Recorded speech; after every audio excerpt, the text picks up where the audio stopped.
السلام علیکم ورحمۃ اللہ وبرکاتہ۔ نحمدہ و نصلی علی رسولہ الکریم، اما بعد۔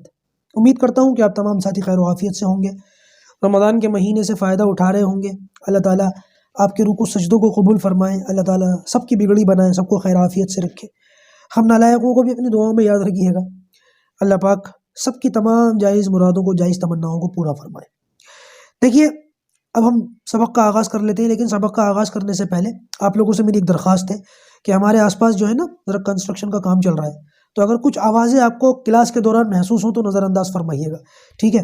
چلیے، سب سے پہلے سبق نمبر 5 آپ لکھ لیجیے ہیڈنگ کے اندر، اور آج کی جو آیت ہے، آج کی جو حدیث ہے، اور آج کا جو عقیدہ ہے، یہ تینوں چیزیں اللہ تبارک و تعالیٰ کے بارے میں ہیں۔ آیت بھی اللہ کے بارے میں، اور حدیث بھی اللہ کے بارے میں، اور عقیدہ تو ہم ویسے ہی اللہ کے بارے میں ہی پڑھ رہے ہیں اب تک۔ دیکھیے آیت کیا ہے، سورہ بقرہ آیت نمبر 163، دوسرے سپارے میں یہ آیت ہے۔ اللہ تبارک و تعالیٰ ارشاد فرماتا ہے، وَإِلَٰهُكُمْ إِلَٰهٌ وَاحِدٌ لَا إِلَٰهَ إِلَّا هُوَ الرَّحْمَٰنُ الرَّحِيمُ۔ ترجمہ کیا ہے اس کا؟ اور معبود تم سب کا وہی معبود ہے۔ معبود جو ہے عبادت کے لائق جو ہوتا ہے نا، اس کو معبود کہتے ہیں۔ جس کی عبادت کی جاتی ہے، جس کی پرستش کی جاتی ہے، اس کو معبود کہتے ہیں۔ اور معبود تم سب کا وہی ایک معبود ہے، اس کے سوا کوئی معبود نہیں۔ اللہ هو الرحمن الرحیم، اللہ ہو اس کے سوا، لا الہ الا ہو اس کے سوا کوئی معبود نہیں، الرحمن الرحیم وہ بہت مہربان ہے، نہایت رحم کرنے والا ہے۔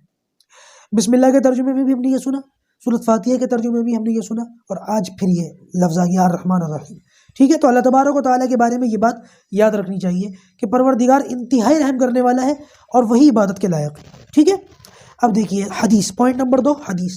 حضرت ابو ہریرہ رضی اللہ تعالیٰ عنہ سے مروی فرماتے ہیں، نبی کریم صلی اللہ علیہ وسلم نے ارشاد فرمایا، کیا فرمایا؟ اللہ تبارک و تعالیٰ کے 99 نام ہیں، یہ اللہ تبارک و تعالیٰ کے صفاتی نام ہیں، 99 نام۔ جو شخص ان ناموں کو یاد کر لے گا، بنا دیکھے منہ زبانی یاد کر لے گا، ایسا شخص جنت میں داخل ہوگا۔ ترمذی جلد نمبر 2 پیج نمبر 88، صفحہ نمبر 88، ٹھیک ہے؟ تو ان ناموں کو یاد کرنا چاہیے۔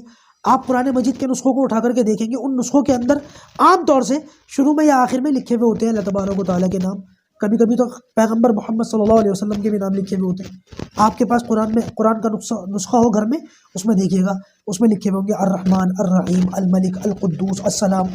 اللہ کا فضل ہے، ہم نے جب یہ فضیلت سنی تھی تو طالب علمانہ دور میں ہی یہ نام یاد کر لیے تھے بنا دیکھے۔ میرا ارادہ بھی تھا کہ ان ناموں کے اوپر جو ہے باقاعدہ رمضان کے اندر کورس کیا، بلکہ ہر نام کی ایک فضیلت ہے نا، کہ کون سا نام کب کس طرح سے اس کا ورد کرنے سے کیا کیا فائدے ہو سکتے ہیں۔ اگر ہم رمضان میں نہ بھی کر سکے تو انشاءاللہ اس کو رمضان کے بعد دیکھیں گے، کریں گے ضرور انشاءاللہ۔ ان ناموں کو یاد کریے، بڑی فضیلت ہے بھائی، ٹھیک ہے نا؟ اچھا بھائی، اب دیکھ لیتے ہیں عقیدہ۔ اللہ تبارک و تعالیٰ کے بارے میں ہمارا کیا عقیدہ ہونا چاہیے؟ دیکھیے، اللہ تبارک و تعالیٰ اپنی ذات میں، اپنی صفات میں یکتا ہے۔ اللہ تبارک و تعالیٰ جیسا کوئی نہیں ہے، نہ اس کی ذات میں اس کے جیسا کوئی ہے، نہ اس کی صفات میں اس کے جیسا کوئی ہے۔ نہ وہ کسی کا باپ ہے، نہ وہ کسی کا بیٹا ہے، جیسے کہ سورہ اخلاص کے اندر آتا ہے نا، لم یلد ولم یولد، نہ اس نے کسی کو جنا، نہ وہ خود کسی سے جنا گیا، نہ اس سے کوئی پیدا ہوا، نہ وہ خود کسی سے پیدا ہوا۔ تو یہ اللہ تبارک و تعالیٰ کی صفت ہے، نہ وہ کسی کی اولاد ہے، نہ وہ کسی کا باپ ہے۔ کائنات کا ہر ذرہ اس کا محتاج ہے، ہر چھوٹی سے چھوٹی چیز، ذرہ سب سے چھوٹی چیز جو ہے ذرہ ہوتی ہے، لیکن آج کے دور میں سائنٹسٹ نے جو ترقی کی تو پتہ چلا کہ سائنس نے ترقی کی تو پتہ چلا کہ آج کے دور میں ذرے سے بھی چھوٹی چیز ایٹم، اور اس سے بھی اور چھوٹی چیزیں ہیں، جتنی بھی چھوٹی سے چھوٹی چیز کیوں نہ ہو، ہر چیز پروردگار کی محتاج ہے، کل کائنات اس کی محتاج ہے، اور سارے جہاں کا پیدا کرنے والا، سب کا خالق، سب کا مالک وہی پروردگار ہے۔ یہ اللہ تبارک و تعالیٰ کے بارے میں ہمارا عقیدہ ہونا چاہیے، تیسری چیز تھی۔ اچھا بھائی، چوتھی چیز یہ مسئلہ ہے، پوائنٹ نمبر 4، مسئلہ استنجا کے بارے میں۔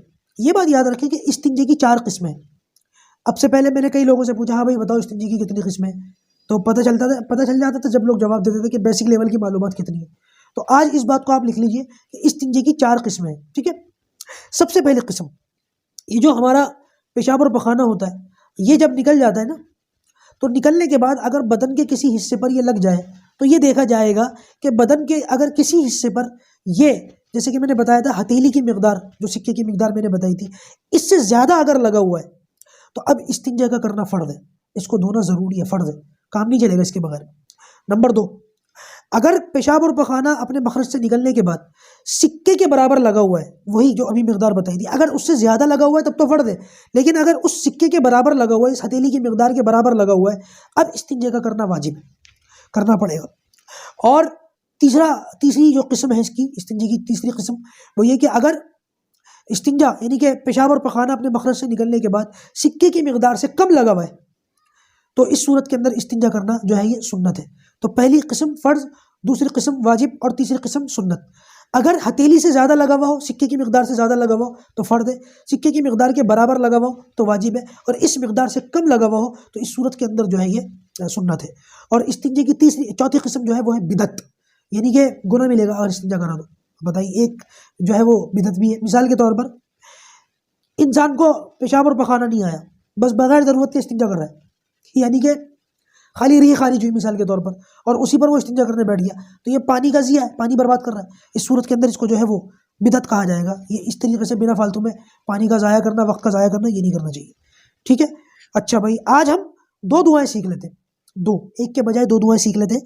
تو سب سے پہلی دعا ہے وضو شروع کرنے سے پہلے کون سی دعا پڑھنی چاہیے، اور دوسری دعا ہے وضو کے بیچ میں کون سی دعا پڑھنی چاہیے۔ 2 دعائیں ہیں، ان کو لکھ لیجئے، بہت فائدہ بھی ہے ان کا۔ بعض جگہ مجھے یاد نہیں، طالب علمانہ دور میں نے پڑھا تھا کہ اگر کوئی شخص اس دعا کو پڑھ لے، بسم اللہ اور الحمدللہ، یہ خالی اتنے لفظ کہہ لے زبان سے وضو شروع کرنے سے پہلے، بسم اللہ اور الحمدللہ، تو فتاوی شامی کے حوالے سے مجھے یاد نہیں، میں نے طالب علمانہ دور میں پڑھا تھا، میرے اس حوالے میں ہو سکتا ہے کمی ہو، لیکن میں سمجھتا ہوں کہ 90% 95% یہ حوالہ ایکوریٹ ہوگا کہ فتاوی شامی کے حوالے سے لکھا تھا بسم اللہ والحمدللہ۔ جو شخص وضو شروع کرنے سے پہلے خالی یہ 2 لفظ کہہ لے، بسم اللہ الحمدللہ، تو جب تک یہ باوضو رہے گا فرشتے اس کے لیے دعا کرتے رہیں گے۔ تو یہ تو ایک فضیلت والی بات ہے۔ اور خالی آپ چاہیں تو وضو شروع کرنے سے پہلے بسم اللہ الرحمن الرحیم یہ بھی پڑھ سکتے ہیں، ٹھیک ہے، بسم اللہ الرحمن الرحیم یہ بھی پڑھ سکتے ہیں، اور بسم اللہ الحمدللہ یہ بھی پڑھ سکتے ہیں۔ تو دونوں میں سے جو چاہے آپ وہ پڑھ لیں، دونوں پڑھ لیں، کوئی بات نہیں۔ اور ایک دوسری دعا جو وضو کے بیچ میں پڑھی جاتی ہے وہ ہے اللہم اغفر لی ذنبی ووسع لی فی داری وبارک لی فی رزقی۔ یہ دعا آپ لکھ لیجئے اور اس کا ترجمہ بھی لکھ لیجئے کہ اللہ میرے گناہوں کو معاف فرما، اللہم اغفر لی ذنبی، یا اللہ میرے گناہوں کو معاف فرما، ووسع لی فی داری، اور یا اللہ میرے گھر کو کشادہ فرما، یعنی کہ ایک طریقے سے گھر میں برکت آ جائے، رونق آ جائے، رحمت آ جائے، گھر کشادہ ہو جائے، اس کے اندر دل لگے۔ وہ گھر کیسا جس میں دل نہ لگے؟ تو یہ کہا گیا کہ یا اللہ میرا گھر جو ہے وہ کشادہ فرما، ووسع لی فی داری، میرے گھر کو کشادہ فرما، وبارک لی فی رزقی، اور یا اللہ میرے رزق کے اندر برکت عطا فرما۔